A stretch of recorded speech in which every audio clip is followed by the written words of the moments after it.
हिंदुस्तान के किसान क्या अब स्विट्जरलैंड में भी प्रदर्शन करने जाएंगे? आंदोलन के बीच आया बड़ा अपडेट। अब तक एमएसपी की मांग कर रहे किसानों ने ऐसा क्या मांगा? विदेश मंत्री एस जयशंकर पलटने लगे किताब। अमेरिका और लंदन की भी बड़ी चिंता, क्या किसानों के लिए सरकार पूरी दुनिया का कानून बदलवाने वाली है? एमएसपी की मांग को लेकर सड़कों पर उतरे किसानों ने अब ऐसा क्या मांग लिया कि जयशंकर को किताबों के पन्ने पलटने पड़ रहे हैं? विदेश मंत्रालय के अधिकारी भी ये सोचने पर मजबूर है कि आखिर ये कैसे हो सकता है। जो लोग खेती किसानी करने वाले लोगों को ज्यादा पढ़ा लिखा नहीं समझते, वो भी किसानों की ये मांग सुनकर समझ जाएंगे कि अन्नदाता कितना महान है। तो पहले किसानों की मांग सुनिए, फिर बताते हैं क्या किसानों के लिए भारत सरकार दुनिया भर का कानून बदलवाने वाली है।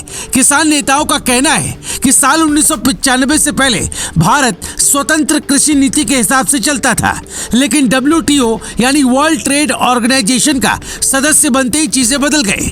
ऐसे में जब तक कृषि सेक्टर को WTO की नीतियों से बाहर नहीं निकाला जाता, किसानों की हालत नहीं सुधरने वाली।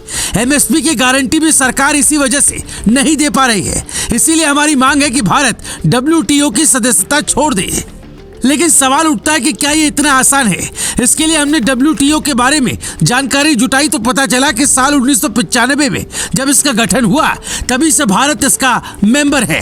दो देशों के बीच व्यापार को लेकर कुछ भी विवाद होता है तो WTO यानी विश्व व्यापार संगठन ही उसे सुलझाता है।